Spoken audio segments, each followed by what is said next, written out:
everybody. Happy Monday. Glad to start another week of live streams. I'm so glad that so many of you joined me for these. So we had a couple of new members who joined in. Let me give some shout outs to them. Hey, Jay Rich, thanks for joining. Let me see here. I think I saw one other one. Sorry. Hey, Kyle C. I'm sorry I was late. I got distracted by the Paul Rudd mask PSA from Hot Ones. I thought that was very funny. So I'm sorry about that. And then I just, my day is just thrown a little bit off. Still having some trouble during the pandemic getting a schedule together. Oh, hey, Josh, your birthday is tomorrow. That's very exciting. Congratulations. So it's wonderful to have everybody here. If you get a chance, you should go check that out. It's on their Twitter account. They posted it. It's very, very funny. So what we're going to do, we have 3 great stories to go over today. Let's do the shout outs at the beginning because it gives people time to join. And also I forgot to do them at the end. So, let's see here. I'm missing a light. I was like, why do things look a little off? That's why. There we go. Okay. So Cesar Coronado spilled a gallon of soda on his bed. That is worth 3 sad emojis. So if you're a new member, basically just tell me what you're up to, where you are, if you're having a snack. And then I give everybody a little bit of a shout out. Madeline says she has her cat with her. Portis 2 says surviving the heat in London. Liam says Newcastle, UK, waiting for a pizza to come. That's fantastic. Keith says in Minnesota eating a chocolate muffin. David says hello from Modesto, California. George is a bit tipsy in Budapest. Joseph is in his air-conditioned car. Good for you. Scott's COVID-free. I'm so happy for him. He got a test back. Carrie just got her Wi-Fi fixed in Milwaukee, just in time for the stream. Let's see here. Matt's having morning coffee in, what's OZ? Let's see here. Syntax Error is in Orlando eating pepper jack cheese. That's great. Erwin is in France waiting for the tea. Antonio is visiting family in Pennsylvania and has a break. That Scatterbrain says it's raining in India. That sounds very nice. That sounds very picturesque, actually. Carlos Munoz says it's 88 in Denver, and he's wearing all black. I appreciate your commitment to the look. I've had days like that sometimes. Oh, in Australia. You're right, in Oz. I was like, it must be very far on the other side of the globe because it's morning. Josh Loves Movies says it's beautiful in Chicago. Luis says taking a lunch break to listen in. And Wahab says it's a hot night in Dubai. Oh, that's excellent. And then Ethan is eating some toffee cookies. All right, so if you want to ask me a question, you can ask me a question at the end of the stream, okay? Oh, to Movie Lover, congrats on your new job. So that's the way it works. We'll do the 3 stories of the day, and then at the end, you can ask me anything that you would like, all right? So let's get started. Story number 1. Hold on. Boop. All right, so DC, I have put my stories out of order. 1 second. I was just looking at the pictures, and I was like, wait a second. All right, so on Saturday, there was another day of DC FanDome. Day 2. They had all their big events on the first day back in August, but then they realized, as I said when they debuted their schedule, that everyone was just going to park themselves in Hall of Heroes, and there was really no point to focus on the other panels. And so DC and Warner Brothers decided to split it into 2 days that were not back-to-back for some inexplicable reason, which they should have been, but were instead like weeks apart, which is very weird. Now, first off, when DC FanDome launched, it was weird that it still launched at 1 in the afternoon. You'd think they would have started a little bit early, especially since it's not so dependent on media coverage. But, it broke. It didn't work for a little bit, but they fixed it pretty fast because everybody complained immediately. It did trend, so good for them. It did trend. Chris Evans, of course, got more attention because he accidentally leaked some inappropriate photos of himself, which I don't believe he's commented on yet. Mark Ruffalo had some sweet words of encouragement for him. But, it was never supposed to be a big news day. It was never said to be a big news day. And quite frankly, I think they either should have done the second day right after, the first DC Fandom day, or they should have just had, you know what, DC Fandom ended at 8 p.m. Eastern Standard Time, or 9 p.m. Eastern Standard Time, and then they could have had people just go and watch those panels afterwards. I maybe would have made the Hall of Heroes have set debut times, but I would have just made it that you could click around and watch anything you want afterwards. You'd be like, oh, did you enjoy it? Wasn't that a great day? Now go watch some more in-depth panels. That's probably what I would have done. I just don't think it worked out so great. I think it wasn't as big a day as the first day, so it just took a little bit of the awesomeness off of the first day. That's all. But let's go over some of the bigger there were a couple announcements that came out, but certainly nothing that couldn't have been announced, the Sunday after the first DC Fandom, or quite frankly the same day. So I was thrilled, and also it was weird, these announcements, because they were so buried in the panels, or actually because these panels were filmed so far in advance, which is another thing, you shouldn't keep doing that. I think in the future, they should film their panels closer to the release date, because you're really off on your news. So Doom Patrol Season 3 was renewed on Saturday morning, but of course they couldn't talk about it in the panel because it wasn't renewed when they filmed the panel. But what was interesting is they not only said we're renewing Doom Patrol for Season 3, but they said we're doing it for HBO Max, and there, of course, was no mention of DC Universe. So it hasn't been made official yet, but we all can see the writing on the wall. DC Universe is no more. And I think Jim Lee said there was an announcement coming up soon about what's going to happen to it and all the comic book content. So we'll keep our eyes peeled for that. But anyway, of course, all of our reaction was, okay, great, now do Harley Quinn. That's what I tweeted. That's what the head of, the Harley Quinn showrunner tweeted. And it's interesting, it seemed to me like a no-brainer to renew Doom Patrol because it ended on such a colossal cliffhanger. Whereas I think Harley Quinn kind of hurt itself, and that it could theoretically end and end at a nice point. Never end your show with a nice ending. Always make sure everyone's going to be majorly disappointed if it doesn't get renewed. There's a writing lesson for you. So I hope, it's so cheap. As they said in the Harley Quinn Q&A, it's an incredibly inexpensive show. So could they just renew it? So it's very exciting. I'm very happy for it. I hope that more people watch these shows now that they're moving to HBO Max. But a lot of people don't have HBO Max either. Because, how many people are watching Raised by Wolves? It's a fabulous show with a ridiculously cool budget, and nobody watches it. In fact, maybe I'll watch some more of it tonight. Because that's the thing. It's because nobody watches these shows, no one talks about it, and it's kind of like it hurts them. So it's a problem. I'm hoping that maybe once HBO Max gets up and running with full DC content, more people will subscribe. I also feel that this weekly release schedule is not a good idea. People like to binge, and I think I think the only place that makes weekly releases work is Disney. And even on Disney, I don't think it's a great idea. I think it works for The Mandalorian, but they're releasing a new Mickey Mouse cartoon, and they're like, oh, we're going to release one cartoon a week. And I'm like, what? Just give me all the cartoons.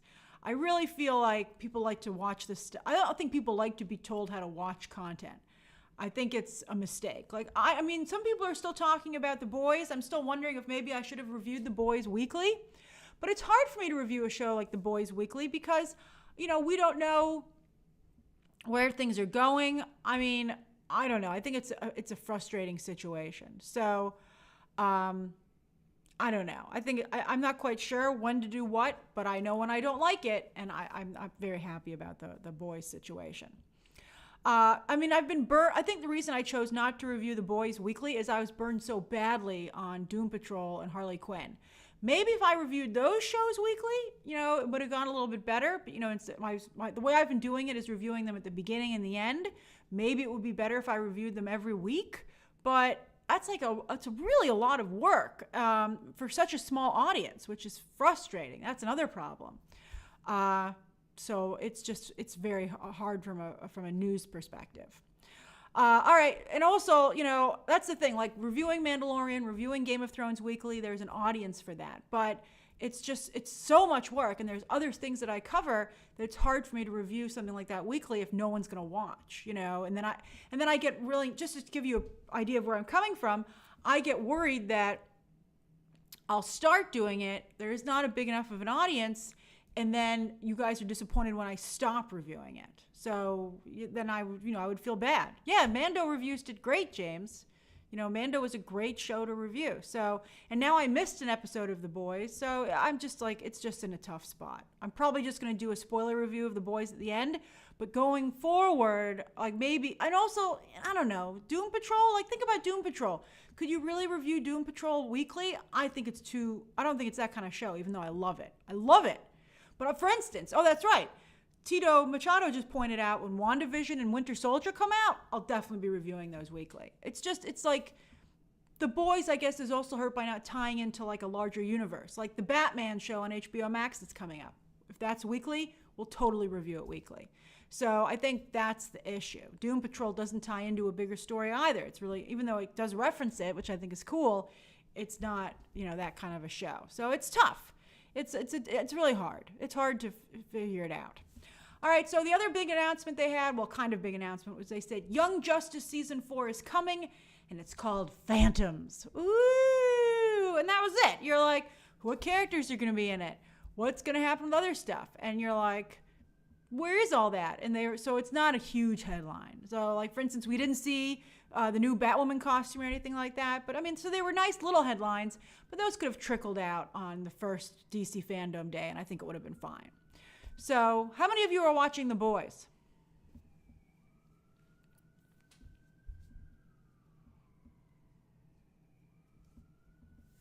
I gotta wait for you to catch up. See, it's like a mix. Matt's waiting till it's all out. Madeline says too violent. Yeah, it got weird. You thought it was violent before. It's got really weird this episode. I think it's going to make itself more of a fringe show, which is fine, but I think it's going to hurt itself in overall viewership. Like, it was weird to me when Homelander decided he doesn't need people to like him anymore. I'm like, hey, this might not have occurred to you, but that means he doesn't need the audience to like him anymore either. And I think that Homelander is a villain you love to hate, and if Homelander goes full villain, I'm concerned about what that will mean for the show.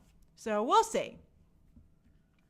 All right, so that's the first story of the day. What do you guys think? Did you like the second DC FanDome day?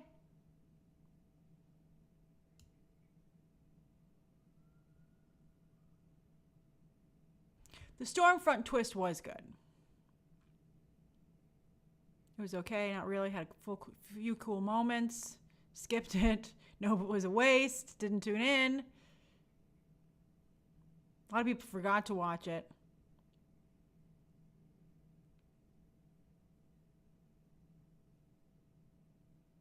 Yeah, I think it was just like, and I think some of the panels were too long, quite frankly, from what I saw. I just don't, I think, they'll never be able to take away what was the first DC FanDome day, which was like iconic. History was made. It was like the level of that that MCU press conference that Kevin Feige gave. Remember where he introduced Chadwick Boseman as T'Challa? That was like movie marketing history, and I think DC FanDome was that as well. But the second day was not good.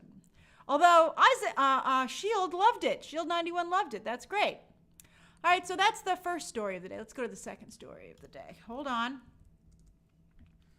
All right, so, boop. Story number 2. Netflix went on quite the buying spree over the weekend, buying up some huge films. And that's because, while it's very difficult for anything to film right now, Red Notice just started filming Falcon and Winter Soldier. Speaking of Falcon and Winter Soldier, they just started filming again. Everybody has to get tested every day for coronavirus.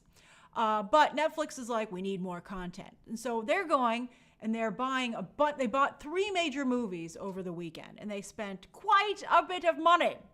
So also, I think they have a little bit of a competitive advantage because they can go to these people and say, look, nobody else is going to be able to release your film right now.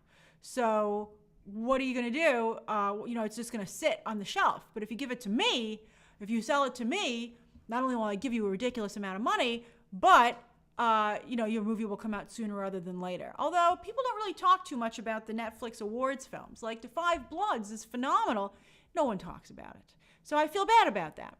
All right, so anyway, these are the movies that were purchased. All right, so Halle Berry, as you can see there in her movie Bruised, which she not only stars in but directs, makes her directorial debut, Madeline, I'm not a TIFF screener because I've never attended the convention before, and quite frankly, it never occurred to me to apply to be able to do screenings because I don't go to, it's so expensive. A lot of other entertainment journalists are flown out there by their outlet because you have to pay for a hotel, you got to pay for airfare, you got to pay for a camera person to do interviews.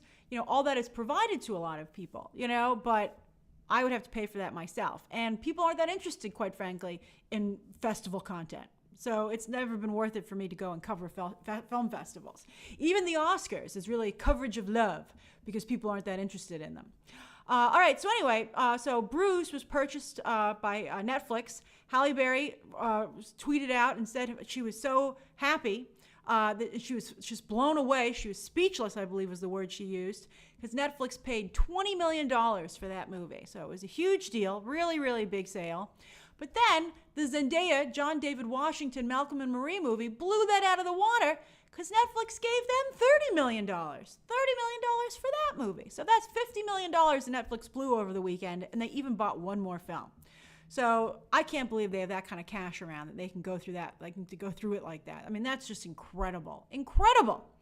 So after they spent $50 million on those two movies, they also spent an undisclosed amount of money, it wasn't revealed, over at the Venice Film Festival on Pieces of a Woman, where Vanessa Kirby picked up the Best Actress Award, and she co-stars with Shia LaBeouf. Basically what that movie is about is it's about this woman who decides to give birth at home with her husband. Her husband's there, Shia LaBeouf, and it goes quite poorly. And so it follows the aftermath of that and what happened.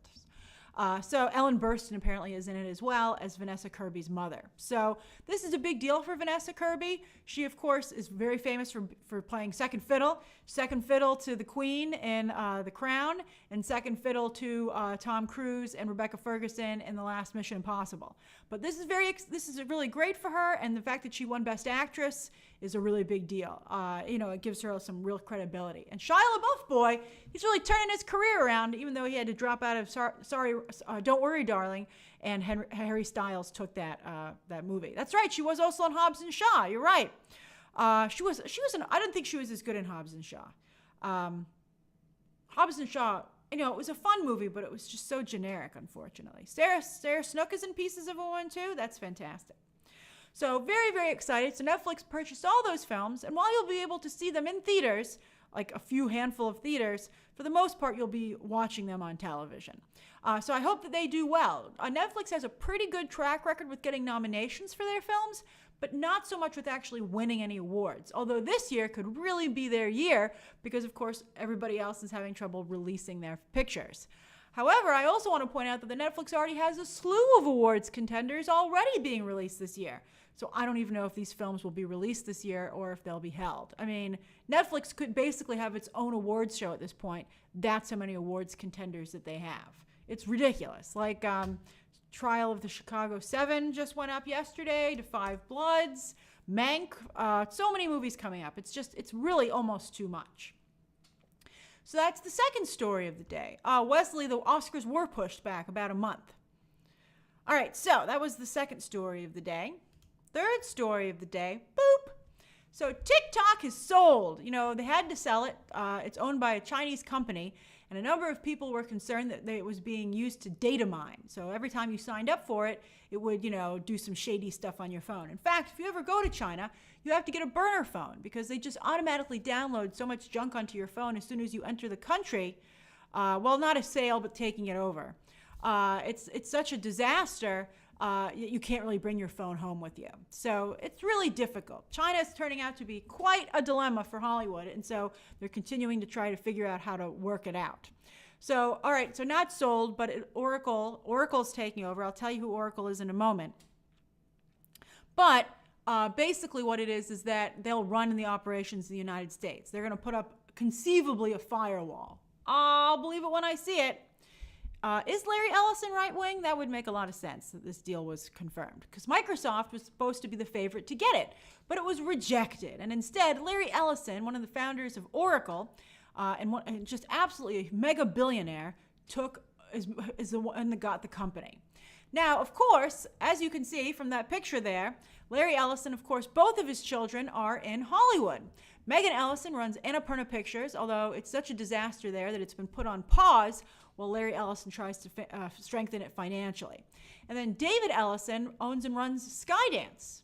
So they have, he's very much involved in Hollywood already. And I wonder if the TikTok sale is meant to help maybe his two kids as well, because he already has a Hollywood connection. And I think that that would maybe be some kind of potential crossover ability there. Hey, Krista J, thanks for joining. So it's an interesting situation, and it just gives Larry Ellison even more money. He's worth like tons and tons of money, which he's given to his children. I mean, that's where they get their funding from for Hollywood. And again, it strengthens the Ellison family in the media world. If he is right-wing, that would make sense why the current administration would probably help that deal be approved, whereas maybe other deals were not, or intentionally were not approved, so this deal could go through. It's a major deal, although I don't know if I necessarily want to go into business with a company from China because, again, it's some shady stuff over there. Some shady stuff. All right, so those are the three stories of the day. It is 5:03, so we'll go till 5:15, let's just say. You can ask me anything you'd like until 5:15. Madeline, I haven't been on TikTok either because I get a little bit nervous about downloading it onto my phone. So, the movie lover says, what are your thoughts on J.K. Rowling's new book? Stephen Turner also asks about that. As I said, Gina Carano has basically done a J.K. Rowling. I don't understand why. As I said the other day, what the heck do you care? Although now we know why J.K. Rowling cares.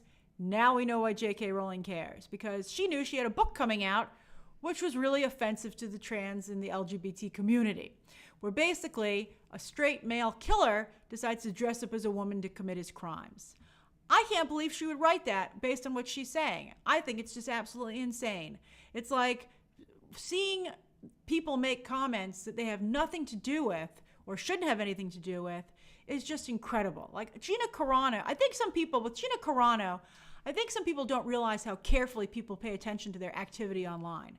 Like I think Gina Carano was not aware that anybody would see what tweets she just merely liked. But she learned that lesson the hard way. So I have to say, a lot of people came to Gina Carano's defense. But I think that she's she's really doubling down on like a certain demographic. But I'd like to tell you, I think that nobody should double down on any demographic if they're in the entertainment business or any large business. I'll never forget, once I had a conservative viewer tweet me and they said, I just want to remind you that, as Michael Jordan pointed out, conservatives buy sneakers too. And, everybody enjoys movies and TV. And also, I'm a moderate, but also I do believe that you really shouldn't, unless, some of the stuff that Trump's doing, I think is so horrible that I do speak out against it because I think anybody should be against it. So occasionally I will make a political statement. But for the most part, I really feel people should stop minding other people's business. I think this is like a trend that's come out and it bothers me.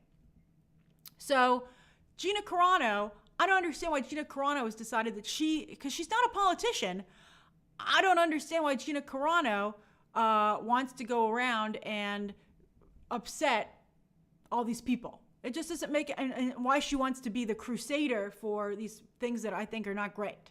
So I think she should have just, as Emily just said, she should stay in her own lane. I just think it's odd, and there's nothing Gina Carano can do about it. So I don't understand why she wants. It's like when Evangeline Lilly was like, I'm an anti-vax, she was also against it at the beginning, right? Remember Evangeline Lilly said something really stupid and people were like, don't you live with your elderly father? And she was like, So it was weird. So I just don't get it. That's how I feel about it. I think these women are crazy, and I think that they don't help the image of white women, to be honest with you. And I think they should, everybody should just stop telling everybody. Everybody should stop policing other people. I think it's a problem.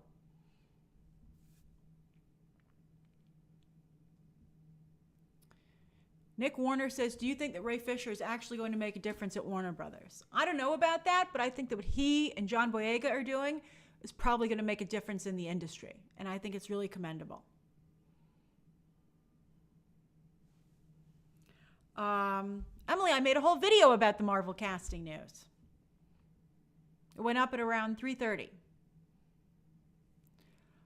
Sean, I did see about Regina King's directorial debut. I'm so happy that it's doing so well. I'm a big Regina King fan, and I love the idea for the movie. I'm a big Sam Cooke fan, so I'm happy to see him getting some attention as one of the characters in the film. So I can't wait to see a trailer, and I'm very excited. Jico, I was supposed to review Ratched and The Devil All the Time. Hey, Cinema Gorilla. That's a cool name. I was supposed to review those today, but then the Jonathan Majors news came out. I got a late start to my day, so I'll be doing that later this week. And I'll be doing the Mulan video. Every time I tell you guys when a video's come out, it's like jinxes it. I feel bad. But I will be getting to those this week. But let me just say I'm not surprised about the RT score for Ratched. I'm not surprised at all. Dancing Dog 60 says, is Florence Pugh a young Avenger? Pew pew! I haven't heard anything about that. I don't think she is, to be honest with you. I think that makes absolutely no sense. So I think she would be a regular Avenger. I haven't watched Netflix's Away, Elizabeth Johnson. I'm very impressed with how well it's done, but I really am not a Hilary Swank fan, so I just can't get myself to watch it. Also, it looks like it has like really like weird like VFX for floating in space. You're like, I can tell you're on a wire. And that, I mean, I've watched so much space content. I've watched Lost in Space. I've watched Ad Astra that I'm just like, I don't know if I want more space right now.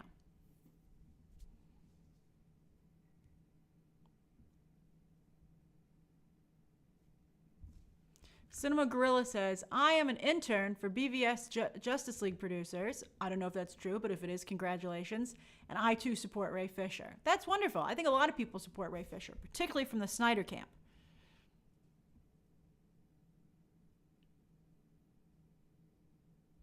Felipe says, Grace, pick me. If movie theater attendance is still low next month, do you think Black Widow will move to the date next year or to streaming? I know that Disney is considering moving Black Widow to streaming. This Mulan thing like really blew up in their face, so I don't think it's a good barometer of how well the Premier Access system could work. But I think it's more likely that Black Widow will be moved to February. Christo, I haven't seen Booksmart, but I am going to try and watch it this week. Nick Warner says, do you think they'll move the James Bond movie? I heard they really don't want to move it. I heard they really don't want to move that. So we'll see.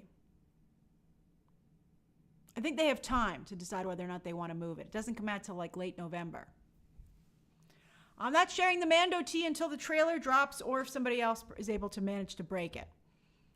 The fact that nobody else can break it, to me, is ridiculous. They must be covering for Star Wars.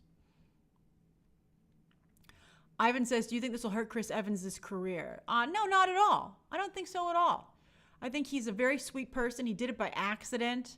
I think it's interesting. Some people are like, is that his or is it someone else's? But you know, the truth of the matter is it really isn't anybody's business. So I think it was very cute the way it happened. I think the reaction was very sweet. It was positive. And so I think that he should just, you know, I'm sure he'll be able to laugh about it. And I think like what Mark Ruffalo said was really nice. And it just worked out. I think it worked out. It was fine. I don't think anybody cared about it. I think it's embarrassing. And hopefully, you know, it'll be a reminder to people, as I tweeted, you know, don't take nudes because there's a chance they could get out. Am I blushing? It's not something I would think I'd be covering, but you know, when such a big star leaks their own nudes and quite explicit ones, you know, you can't really avoid it. I mean, it trended #1 on Twitter all day. He probably was like, did it stop trending yet? And it's like, nope. People made very funny jokes about it. But nice ones. No one was mean. I didn't think anyone was mean, which was great. And some people said, I saw some people say, well, I hope the people are as nice when women have their stuff leak. And I think that's true. I think nobody should. I mean, when it's out there, it's out there. And again, even for women, I think that don't take them because this is what happens. Justin says, hi, Grace. What's your process when watching new movies? Do you sit with a pen and paper and take notes?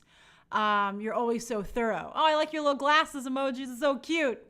As I've said before, I never take notes because it just takes me out of the movie. In fact, having to watch movies at home during the pandemic, I actually make a point of putting my phone somewhere else because sometimes I'll say, oh, let me look something up or let me make a note because I'm at home. When you're in a theater, when you're at a screening, you don't want to disturb anybody, obviously. Whenever I sit next to somebody else who has a notepad and paper, I'm like, are you going to make me listening to scribbling and rustling paper through this? Come on. So that's not cool. So basically, I've taken to putting my phone away because it takes me too much out of what I'm watching. Oh, we have 3 minutes to go.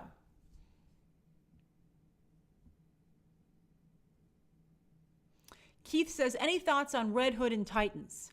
I hope they do it well. I think Titans is such a wildly uneven show. Like when they get it right on Titans, they really get it right. Like Superboy on that show was fantastic. But then sometimes they have things that are horrible, like the way Wonder Girl died was like the dumbest thing. Donna Troy, it's like the dumbest thing I ever saw. I can't believe I actually saw that. It was so stupid and poorly done. I was like, it was really a waste of my time.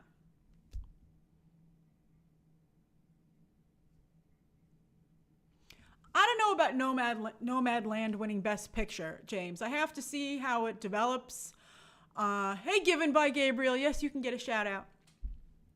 I hope that, we'll see what the narrative is. This stuff's a political campaign, so you have to see what kind of narrative is developed around it. I know that Frances McDormand apparently goes to the bathroom in a bucket. So I don't know. I mean, critics were enamored, but don't get too swayed by the early frontrunners. It's usually a movie that comes out at the last minute that really sways everybody.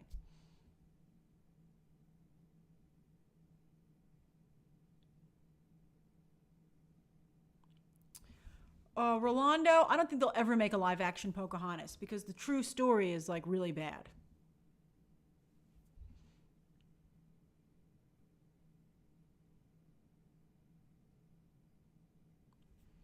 Two minutes to go. Christio says Lady Gaga for Emma Frost or Dazzler. I looked into that. Obviously, everybody wants Lady Gaga right now. The MCU would like her. The DCEU would like her. I haven't heard anything specifically about Emma Frost. I don't think Lady Gaga, I could see it, but I don't think she'd be a great Emma Frost, to be honest with you. Emma Frost, even though she wears crazy outfits, that's not really what Emma Frost is about. So I think it's a mismatch, and I think it wouldn't help either person, quite frankly. I agree that Vanessa Kirby would be a better Emma Frost. I think there are so many other things that Lady Gaga could do, and I think that, she'd be a better Poison Ivy, in my opinion. By the way, I couldn't believe that I missed all the Harley Quinn Black, White, and Red comics. I don't know when they come out, but I never see them in the new releases schedule. So I picked up a bunch of them, and they were really good. And they're not all great, but some of them are excellent. They're 99 cents each, and they had a really nice take on Harley and Ivy when there's like a rap battle that it worked that Harley Quinn got involved in, and I thought they did a nice job with Poison Ivy. The word is they're going to rename Poison Ivy Queen Ivy, which is actually a real plant, which I think is kind of cool. Good night, Youngie.